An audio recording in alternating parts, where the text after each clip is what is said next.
Good morning everyone. यहाँ Saturday की सुबह के 7 बज रहे हैं और आज मैं आपसे बात बताने वाली हूँ, सुनाने वाली हूँ। कनाडा में बच्चों की कितनी सेफ्टी और वुमेन की कितनी सेफ्टी है तो हमारे कंट्री में भी, बट यहाँ पर लीगली दे आर प्रोटेक्टेड। तो राइट अवे जो इमीडिएट एक्शन होता है वो हमारे इंडिया में नहीं है।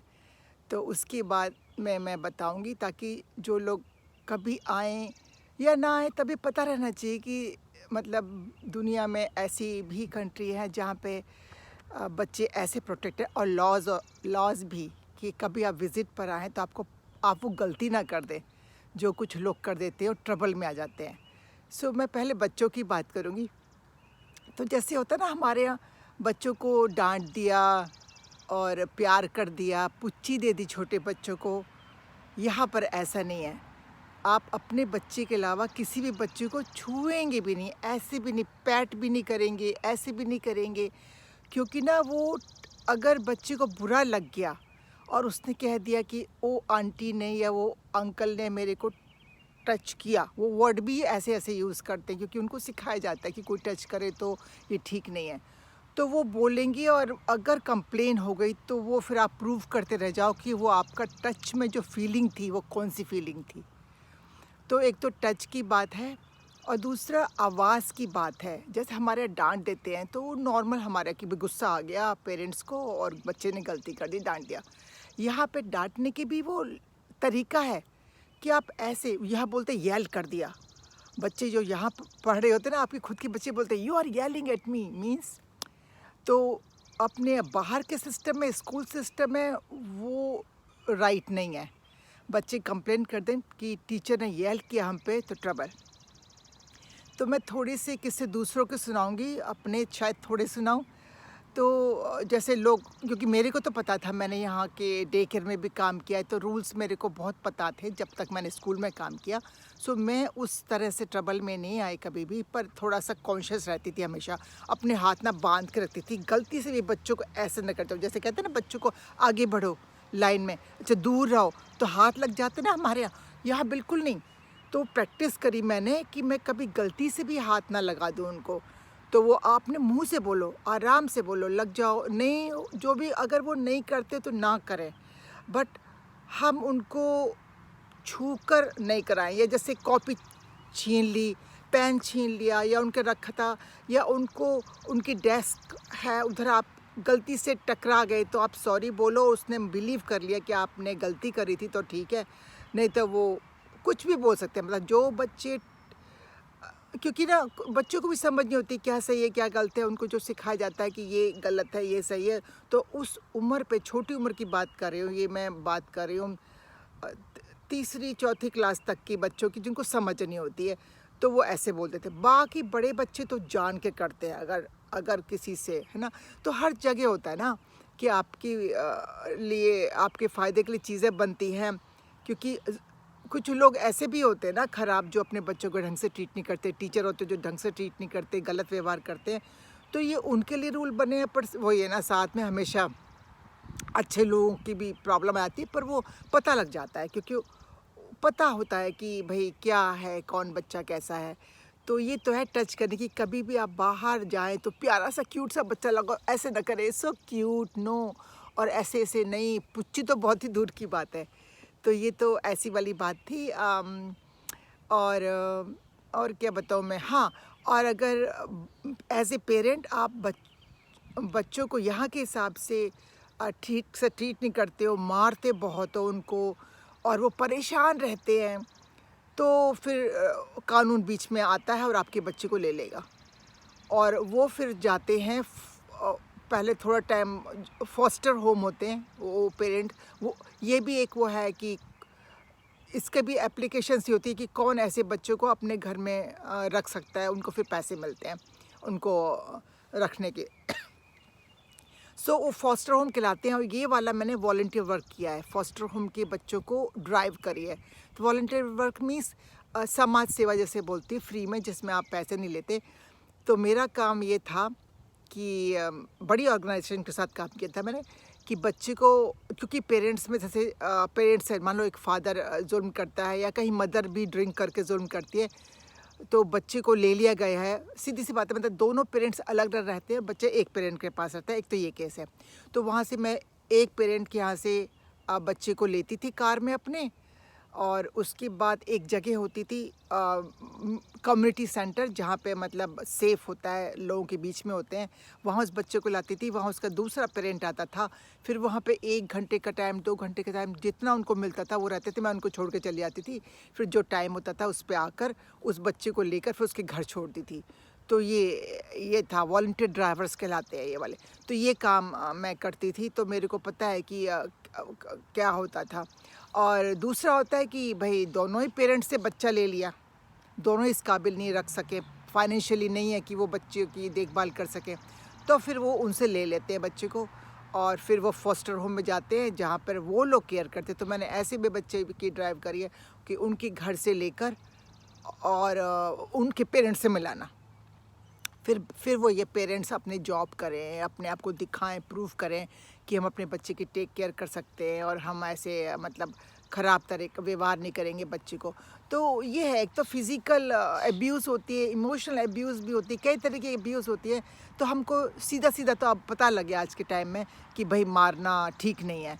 पर यहाँ पर तो ये बच्चे, हमारे बच्चे भी यहाँ जाते हैं ना, जब उनको कानून पता लग जाता है तो ऐसे लोग जोक बनाते हैं कि ऐसा एक जोक है, जोक नहीं वो रियल है। जोक में हम कहते हैं कि बच्चा ने पिताजी ने झापड़ दिया कस के, तो बच्चे ने जो है पुलिस को कॉल कर दिया, पुलिस आ गई, पिताजी को जेल ले गई।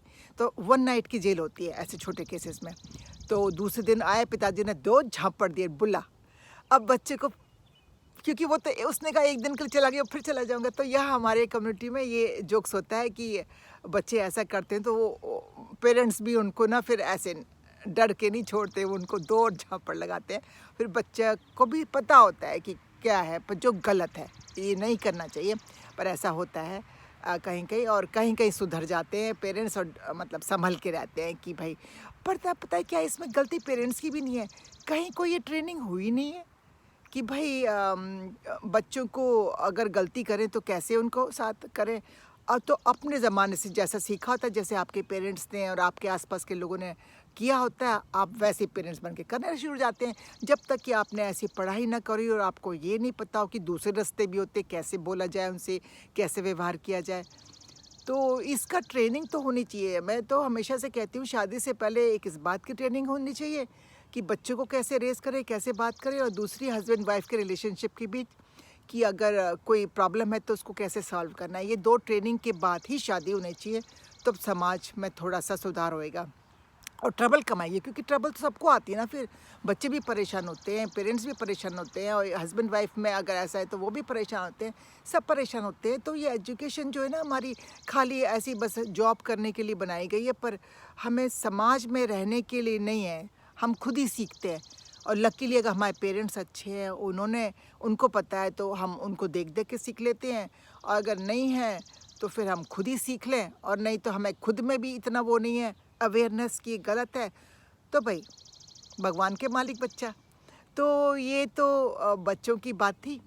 और अब मैं लेडीज़ के ऊपर आती है, और उसमें प्रैक्टिकल अपने एक्सपीरियंस बताऊंगी, क्योंकि मैंने विटनेस किया, मतलब मैं थी एक सिचुएशन में। तो एक लेडी थी, तो मैं एक साथ में, जब से मैं बच्चे मेरे निकल गए हैं, मतलब शादी वगैरह हो गई है, तो मैं फैमिलीज़ के साथ रहती हूँ। तो एक फैमिली के साथ रहती थी, तो वो इंडिया से था हस्बैंड, दोनों इंडियन से थे नेचुरली। तो वो यहाँ आकर, यहाँ इतने एनीवे इतना डिटेल में क्यों जाऊँ मैं। तो एक दिन रात को क्या हुआ, मैं अपने कमरे में थी बंद करके नेचुरली, क्योंकि सोने का टाइम था, और मेरे को वो आवाज़ें आई डुमडक। तो मैं कान लगा के सुना कि क्या है। मेरे को ये हो गया, लगा कि कोई मारा पीटी हो रही है। अच्छा, वो लोग की सास ससुर भी थे लड़की के, पर उस दिन नहीं थे, और उसके 2 बच्चे थे, 2 लड़के। तो छोटा वाला चला गया था दादी बाबा के साथ, बड़ा वाला आई थिंक ग्रेड 5 में था, वो था। तो मेरे को जब कंफर्म हो गया तो वो इतनी तेज़ हो गई और वो वाइफ़ जो है भागा दौड़ी कर रही थी, क्योंकि फ्लोर थे ना, तो वो कभी ऊपर जा रही थी, कभी नीचे आ रही थी। उस आदमी की ज़ोर-ज़ोर से आवाज़ें आ रही थी मारने की, जैसे वो पीछे पड़-पड़ के मार रहा है। वो इतनी वैसी डरावनी आवाज़ हो गई कि मैं तो बहुत डर गई। मैंने कहा भई ये तो गड़बड़ है। तो पहली बार मैंने पुलिस को कॉल किया, मैं इतना डर गई थी।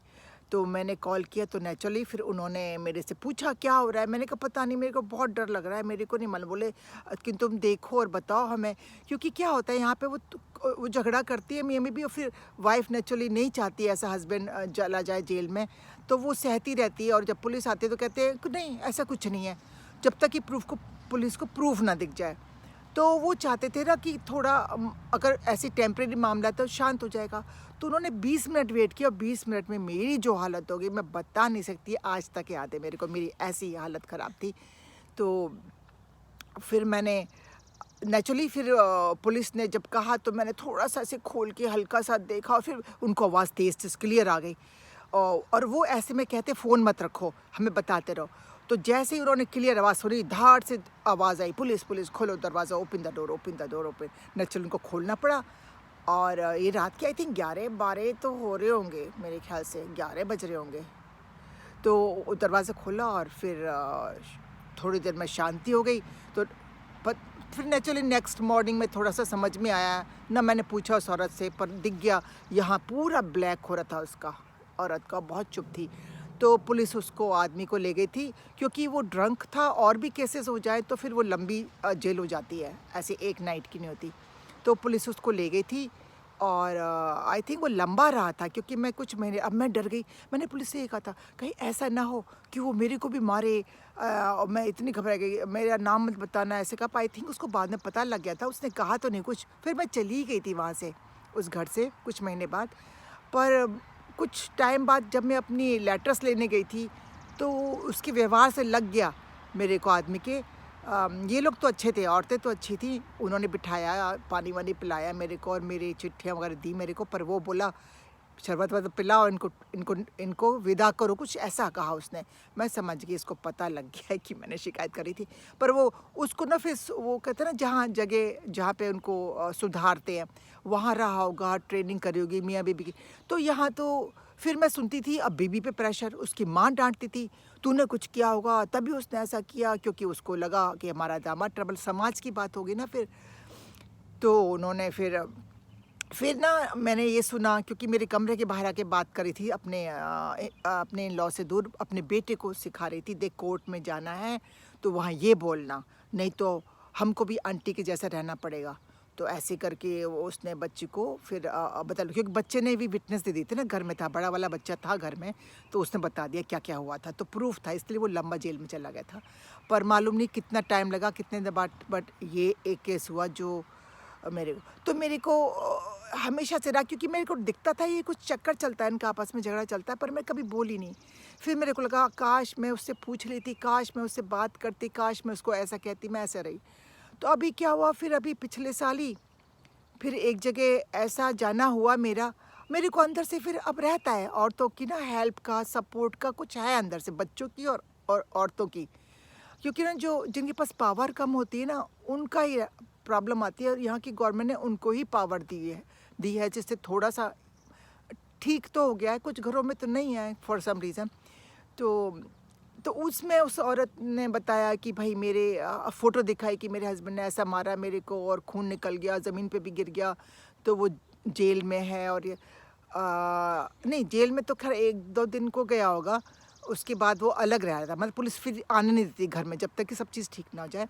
तो वो जो है कहीं अलग रह रहा था।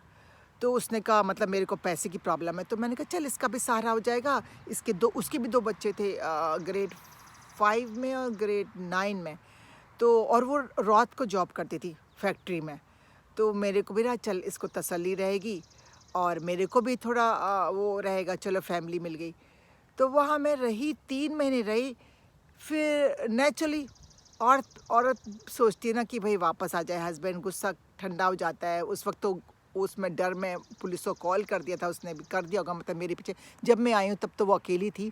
फिर मैं उससे पूछती रही क्या चल रहा है, क्या चल रहा है, तो पता लगा भाई अब बच्चे फादर को मिस कर रहे हैं। तो उसने अपने मतलब कोर्ट में जो भी कुछ बोलना था बोल दिया और वो वापस आ गया। फिर मैं वहाँ से चली गई। तो यहाँ पे ये है कि इस कंट्री में संभल के रहें जब भी आएँ, और या थोड़ा बदलना तो पड़ता है, वो बदलना अच्छे के लिए होता है। तो आज मैंने कहा ऐसी वाली बात बताएं ताकि जो नए नए आ गए हैं यहाँ पे या आना चाहते या विज़िट करें तो उनको पता रहे कि बच्चों को छूना नहीं है। और दूसरे बच्चों को, अपने बच्चों को तो छूओगे, हक करोगे, पर दूसरे नहीं। जॉब पे तो बहुत ध्यान रखना है, और जॉब पे भी आदमी हो या औरत हो आपको चिल्लाना नहीं है, क्योंकि वो येलिंग में आ जाता है और वो कंप्लेन कर दे तो थोड़ी सी कार्रवाई होती है जो छोटी मोटी होती है, पर फिर वही है, डिस्टर्बेंस तो हो ही जाती है ना लाइफ में। तो आज के लिए इतना काफ़ी करते हैं। फिर अच्छे से वीडियो के साथ मिलेंगे खुशी वाले। आज तो थोड़े से ऐसे किस्से थे ना, पर ये भी ज़रूरी है, पता रहना चाहिए ना अच्छी चीज़ों को। बाय।